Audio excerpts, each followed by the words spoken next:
High বন্ধুরা, তোমরা সবাই কেমন আছো? ভালো আছো? ভালো থাকো। তো আজ সকালেই ফোন খুলে একটা বিপদের খবর পেলাম, তো মন খুব খারাপ হয়ে গেল। মন মানছে না, কম বেশি ভগবানের প্রতি যেন বিশ্বাস সরিয়ে যাচ্ছে। কি করব, কিছু করার নেই, ভালো লাগছে না একদম। তো বাকিটা তুমি কিছু বলবা? অবশ্যই বলবো। কারণ আজ যখন সবাই মিলে যা প্রত্যেক ইউটিউবাররা যখন ফোন খুলে নিশ্চয়ই দেখছে, তো আর আমরা প্রত্যেক দিন কারুর না কারুর ভিডিও দেখি, আর প্রত্যেক দিন কিন্তু আমাদের যারা সাপোর্ট করে, আমাদের কিন্তু কোনো বড় ইউটিউবাররা সাপোর্ট করবে না, আমাদের যা করবে ছোট ইউটিউবাররাই সাপোর্ট করবে। তো আমরা ছোট ছোট ইউটিউবারদের ভিডিও দেখি, ছোট ছোট ইউটিউবাররাও আমাদেরও ভিডিও দেখে। তো নিতু দিদির হচ্ছে হাজব্যান্ড দেখি আজকে মারা গেছে। দীর্ঘ দিন ধরেই উনি ক্যান্সার রোগে ভুগছিল। তো ক্যান্সার রোগে ভুগছিল, সবার কাছে কম বেশি হেল্পও চেয়েছিল। তো যাই হোক, কে কতটা হেল্প করেছে আমি জানি না, তো আমরাও করিনি, কিন্তু আমরা ভিডিও দেখতাম, ভিডিওটা নিজেদের চ্যানেল থেকে শেয়ার করে দিয়েছিলাম, যাতে দিদিভাইকে কেউ যদি কোনো বড় একজন ইউটিউবারের কাছে পৌঁছে গেলে সে যদি কিছুটা সাপোর্ট করে, সেইভাবেই কিন্তু আমরা করেছিলাম। কারণ আমরা এখনও নিজের পায়ে দাঁড়াইনি, আমরা নিজেরাই এখনও পেমেন্ট পাইনি, কিংবা আমাদের সেই সামর্থ্যও নেই যে আমরা হচ্ছে কি দিদিভাইয়ের পাশে গিয়ে দাঁড়াবো কিছুটা।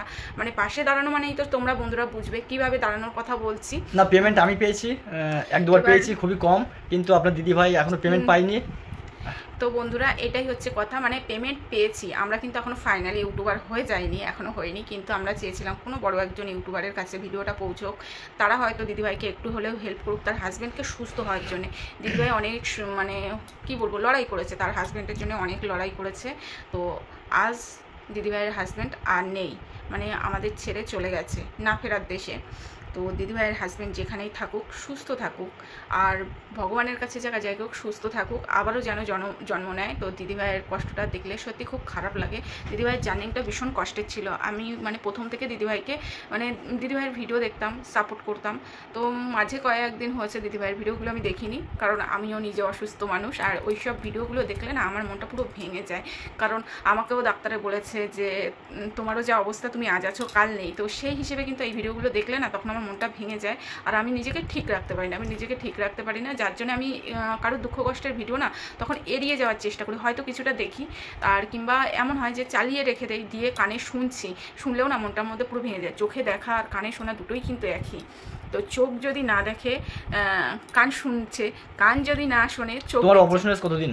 আমার অপারেশন হচ্ছে এই 1.5 বছর হচ্ছে। এই 1.5 বছর হচ্ছে বেঁচে আছে, ডাক্তার বলেছিল বাঁচবে না, আইসিইউতে ভর্তি ছিল আর 8-10 দিন। আমাদের এই উত্তর 24 বসিরহাট খোলাপোতায় বাড়ি, যে ওটি করে সিদ্ধার্থ সরকার, গাইনো ডাক্তার, খুব ভালো, একদম ভগবান তুল্য ডাক্তার। উনি আমার সই করে দিয়েছিল 12-14 জায়গায়, আমাকে বলেই দিয়েছিল আপনার ওয়াইফ কিন্তু বাঁচবে না, তাও বেঁচে গেছে। এবং মানুষের কোনো গ্যারেন্টি নেই, আর সে তো মানুষের গ্যারেন্টি নেই, মা তারা আছে থাকুক আমি জানি, কিন্তু মানুষ যখন অল্প বয়সে কোনো মানুষ মারা যায়, কোনো রোগগ্রস্ত, তখন খুব খারাপ লাগে।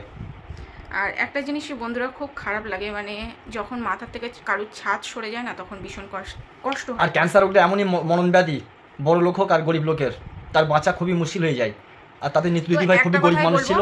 আমি পুরো ভিডিওটা দিদিভাইয়ের A to Z ভিডিও, কি কোথা থেকে কি হয়েছে, দাদা ভাইয়ের কীভাবে ক্যান্সার হয়েছে আমি বলবো না, আমরা বলবো যে নিতু দিদির চ্যানেলে চলে যাও, নিতু দিদির চ্যানেলে গিয়ে নিতু দিদিকে সবাই একটু সাপোর্ট করো, নিতু দিদির ভিডিওগুলো সবাই দেখো। এখন নিতু দিদির মাথার থেকে ছাদ সরে গেছে, নিতু দিদি একদম একা হয়ে গেছে। তো সবাই মিলে নিতু দিদিকে সাপোর্ট করো, নিতু দিদির ভিডিওগুলো বেশি বেশি করে দেখো। তো যে মানুষটার জন্য সবার কাছে হয়তো সাহায্য চেয়েছিল, সে মানুষটা আজ আর নেই, যার জন্য সাহায্য চেয়েছিল সে আজ নেই, কিন্তু কিছু করার নেই। এখনও তার পরিবারে তার সন্তানরা আছে, আর তিনিও সেভাবে কোনো কাজ করে না। তো ইউটিউব নিয়েই দেখেছি কাজ করতে, তারপরে কিছু কাজ করে কিনা সেটা আমি সঠিকভাবে বলতে পারবো না। এক ফ্যামিলিতে 3 জন মানুষ, বাবা মা আর ছেলে। মা বাড়িতে রান্নাবান্না সংসার সামলায়, ছেলে পড়াশুনো করে ছোট, আর বাবা কাজকর্ম করে, আর সেই বাবার ক্যান্সার মরণব্যাধি রোগ। তো এই ক্যান্সার মরণব্যাধি রোগ এমনই রোগ, সব কিছু চিকিৎসা ফ্রি, সরকার দেয় না। এমন এমন ওষুধ আছে সেগুলো পয়সা দিয়ে কিনতে হয়, আর গরিব মানুষ হলে সে কীভাবে কিনবে সেই জিনিসটা?